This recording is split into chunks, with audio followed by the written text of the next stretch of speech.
Assalamualaikum warahmatullahi wabarakatuh.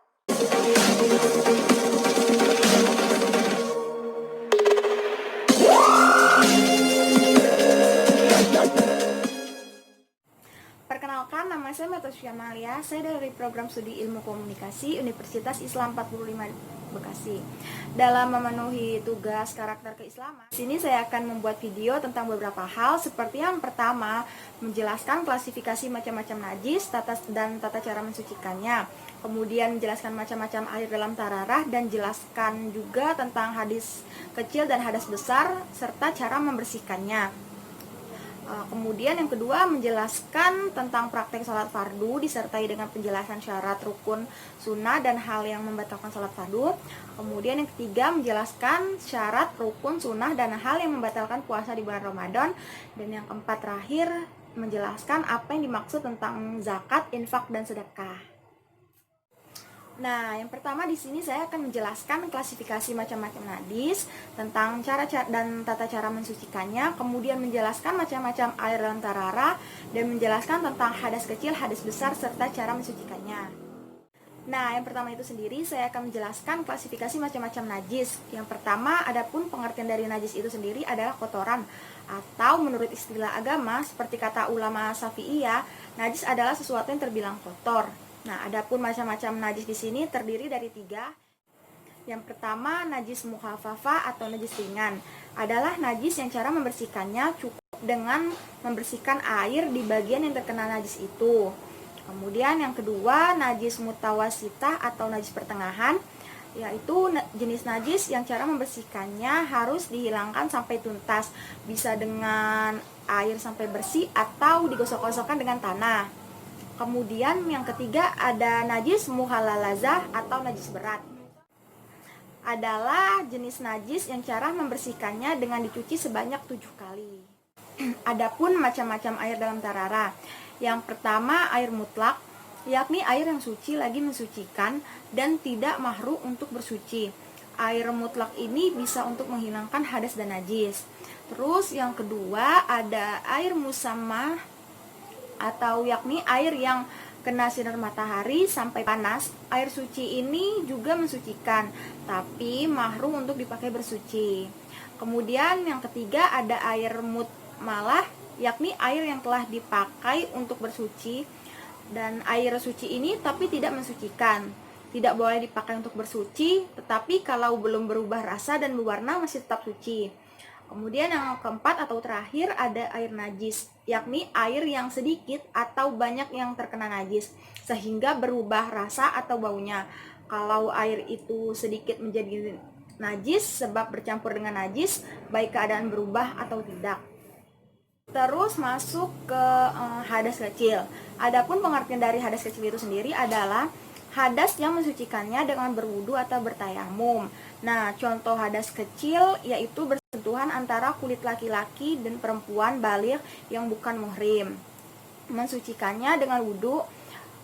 Adapun caranya, yang pertama kita membaca basmalah disusul dengan niat berwudu, seraya mencuci kedua telapak tangan dengan hingga pergelangan sampai bersih. Kemudian berkumur 3 kali, mencuci lubang hidung 3 kali, basuh seluruh wajah 3 kali, membasuh kedua belah telapak tangan sampai siku 3 kali, mengusap sebagian rambut kepala 3 kali, mengusap kedua telinga 3 kali, dan membasuh kedua kaki hingga mata kaki sampai 3 kali juga. Adapun hadas besar yaitu adalah hadas yang harus disucikan dengan mandi. Nah, tata cara mensucikannya, yang pertama awali dengan niat, kemudian bersihkan telapak tangan sebanyak 3 kali, lalu membersihkan dubur atau kemaluan dengan tangan kiri.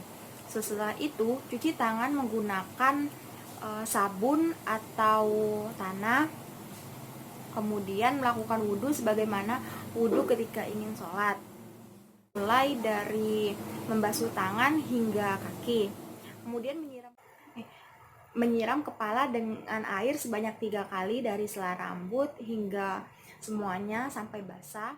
Membilas seluruh tubuh dengan menggunakan air dimulai dari sisi yang kanan hingga ke sisi yang kiri.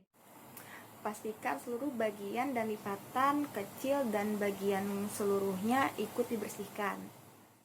Baiklah, di sini saya akan mempraktekkan tata cara sholat fardu. Saya mengambil contoh salah satu yaitu sholat maghrib. A'udzubillahiminasyaitonirrajim. Bismillahirrahmanirrahim. Usalli farda maghribi salasa rakaati mustaqbil kiblati adaan lillahi ta'ala.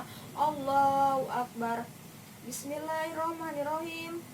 Allahu akbar kabira walhamdulillahi katsira wa subhanallahi bukratan wa asila. Inni wajjahtu wajhiya lillazi fatara samawati wal arda hanifan musliman wa ma ana minal musyrikin. Inna salati wa nusuki wa mahyaya wa mamati lillahi rabbil alamin la syarika lahu wa bidzalika umirtu wa ana minal muslimin. Bismillahirrahmanirrahim. Alhamdulillahi rabbil alamin arrahmanirrahim maliki yaumiddin iyyaka na'budu wa iyyaka nasta'in ihdinas siratal mustaqim siratal ladzina an'amta 'alaihim ghairil maghdubi 'alaihim waladdallin. Bismillahirrahmanirrahim. Tabbat yada abi lahabin wa tab ma aghna anhu maluhu wa ma kasab sayasla naran zata lahab wa imratuhu hammalatal hatab fi jidiha hablum mim masad. Allahu akbar. Rabbil azim wa bihamdi subhana rabbil azim wa bihamdi subhana rabbil azim wa bihamdi. Sami Allahu liman hamida. Rabbana lakal hamdu mil'u samawati wa mil'ul ardi wa mil'u ma syi'ta min syai'in ba'du. Allahu akbar. Subhana rabbil a'la bihamdi subhana rabbil a'la bihamdi subhana rabbil a'la bihamdi. Allahu akbar. Rabbighfirli warhamni wajburni wa'fa'ni warzuqni wahdini wa'afini wa'fu anni. Allahu akbar. Subhana rabbil a'la bihamdi subhana rabbil a'la bihamdi subhana rabbil a'la bihamdi. Allahu akbar. Bismillahirrahmanirrahim. Alhamdulillahirabbil alamin arrahmanirrahim maliki yaumiddin iyyaka na'budu wa iyyaka nasta'in ihdinas siratal mustaqim siratal ladzina an'amta 'alaihim ghairil maghdubi 'alaihim waladdallin. Amin. Bismillahirrahmanirrahim. Inna a'tainakal kautsar fasholli lirabbika wanhar inna saniyaka wal abtar. Allahu akbar. Subhana rabbil azim wa bihamdi subhana rabbil azim wa bihamdi subhana rabbil azim wa bihamdi. Sami Allahu liman hamida. Rabbana lakal hamdu mil'u samawati wa mil'ul ardi wa mil'u ma syi'ta min syai'in ba'du. Allahu akbar. Subhana rabbil a'la bihamdi subhana rabbil a'la bihamdi subhana rabbil a'la bihamdi. Allahu akbar. Rabbighfirli warhamni wajburni wa'fani warzuqni wahdini wa'afini wa'fu anni. Allahu akbar. Subhana rabbil a'la bihamdi subhana rabbil a'la bihamdi subhana rabbil a'la bihamdi. Allahu akbar. At-tahiyyatul mubarakatuh salawatu thayyibatu lillah. Assalamu alayka ayyuhan nabiyyu wa rahmatullahi wa barakatuh. Assalamu alayna wa ala ibadillahi sholihin. Asyhadu an la ilaha illallah wa sallallahu alaihi wasallam. Allahumma shalli ala sayyidina Muhammad wa ala ali sayyidina Muhammad. Kama barakta ala sayyidina Ibrahim wa ala ali sayyidina Ibrahim. Allahu akbar. Bismillahirrahmanirrahim. Alhamdulillahirabbil alamin arrahmanirrahim maliki yaumiddin iyyaka na'budu wa iyyaka nasta'in ihdinas siratal mustaqim siratal ladzina an'amta 'alaihim ghairil maghdubi 'alaihim waladdallin. Allahu akbar. Subhana rabbil azim wa bihamdi subhana rabbil azim wa bihamdi subhana rabbil azim wa bihamdi. Sami Allahu liman hamidah. Rabbana lakal hamdu mil'u samawati wa mil'ul ardi wa mil'u ma syi'ta min syai'in ba'du. Allahu akbar. Subhana rabbil a'la bihamdi subhana rabbil a'la bihamdi subhana rabbil a'la bihamdi. Allahu akbar. Rabbighfirli warhamni wajburni wa'fa'ni warzuqni wahdini wa'afini wa'fu anni. Allahu akbar. Subhana rabbil a'la bihamdi subhana rabbil a'la bihamdi subhana rabbil a'la bihamdi. Allahu akbar. At-tahiyyatul mubarakatuh salawatu thayyibatu lillah. Assalamu alayka ayyuhan nabiyyu wa rahmatullahi wa barakatuh. Assalamu alayna wa ala ibadillahi sholihin. Asyhadu an la ilaha illallah wa sayyidina Muhammadar Rasulullah. Allahumma sholli ala sayyidina Muhammad wa ala ali sayyidina Muhammad. Kama shallaita ala sayyidina Ibrahim wa ala ali sayyidina Ibrahim. Wa barik ala sayyidina Muhammad wa ala ali sayyidina Muhammad. Kama barakta ala sayyidina Ibrahim wa ala ali sayyidina Ibrahim fil alamina innaka Hamidum Majid. Assalamualaikum warahmatullahi. Assalamualaikum warahmatullahi. Kemudian syarat sah salat. Adapun yang pertama yaitu anggota badan harus suci dari hadas, baik hadas kecil maupun hadas besar. Kemudian adapun rukun sholat adalah setiap perkataan atau perbuatan yang akan membentuk hakikat sholat. Nah, yang pertama berdiri bagi yang mampu, yang kedua niat dengan hati, ketiga takbiratul ihram, yang keempat membaca surat Al-Fatihah pada setiap rakaat, dan lima rukuk dan tumanina. Kemudian itidal setelah rukuk dan tumanina. Yang ketujuh sujud 2 kali dengan tumanina. Kemudian yang ke-8 duduk antara 2 sujud dengan tumanina. Yang ke-9 duduk tasyahud akhir. Yang ke-10 membaca tasyahud akhir. Dan ke-11 membaca sholawat Nabi pada tasyahud akhir.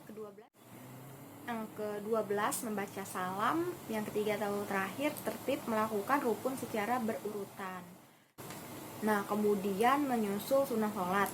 Nah, sunnah sholat itu sendiri terdiri dari 2 macam. Yang pertama sunnah-sunnah yang berupa ucapan. Di antaranya terdiri dari membaca doa iftitah, yaitu doa-doa yang dibaca sebelum membaca surat Al-Fatihah, membaca bacaan selain surat Al-Fatihah, kemudian membaca ta'awud, membaca basmalah, ucapan tasbih yang kedua atau ketiga ketika ruku dan sujud, duduk di antara 2 sujud, terus membaca ucapan Rabbi firli, kemudian ucapan setelah mengucapkan wahai Rabb kami, milik Allah segala pujian, ketika bangun dari ruku. Dan duduk iftirashi dengan menduduki kaki kiri sambil memanjangkan kaki kanan. Yang kedua ada sunnah-sunnah sholat yang berupa perbuatan, seperti mengangkat kedua tangan saat takbiratul ihram, ruku, bangun dari ruku, atau saat berdiri memulai rakaat yang ketiga. Kemudian bersedekap, mengarahkan pandangan ke tempat sujud, merenggangkan jarak di antara tangan dengan perut atau sisi samping ketika sujud. Kemudian yang ketiga menjelaskan syarat, rukun, sunnah, dan hal yang membatalkan puasa di bulan Ramadan. Nah, yang pertama ada syarat wajib puasa itu sendiri. Yang pertama sehat atau tidak sedang sakit.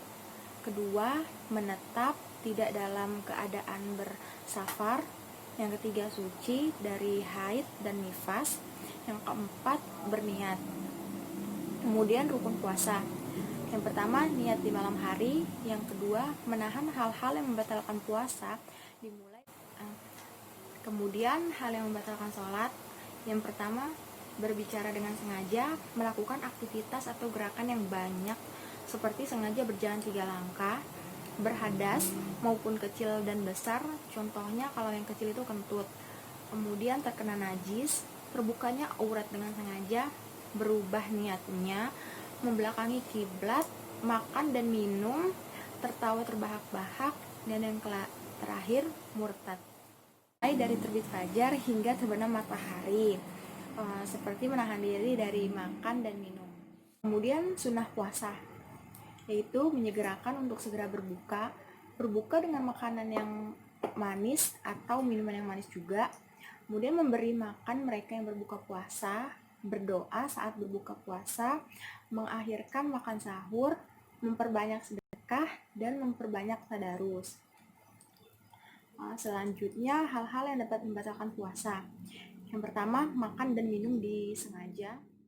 Yang kedua, melakukan perbuatan tercela seperti bergunjing atau berkelahi. Yang ketiga, dengan sengaja melakukan atau melihat perbuatan maksiat. Nah, bagian yang keempat atau yang terakhir itu menjelaskan apa yang dimaksud dengan zakat, infak, dan sedekah. Yang pertama, zakat. Zakat adalah harta yang dikeluarkan oleh seseorang untuk disumbangkan kepada golongan yang berhak menerimanya. Kemudian infak. Infak sendiri adalah mengeluarkan sebagian harta benda yang dimiliki untuk kemaslahatan. Dan yang ketiga sedekah. Sedekah sendiri adalah pemberian suatu yang bersifat kebaikan, baik untuk berupa barang maupun jasa, dari seseorang kepada orang lain tanpa mengharapkan suatu imbalan apapun selain ridho dari Allah. Sekian yang dapat saya jelaskan mengenai 4 hal tersebut. Kurang dan lebihnya mohon maaf. Akhir kata, wabillahi taufiq wal hidayah. Wassalamualaikum warahmatullahi wabarakatuh.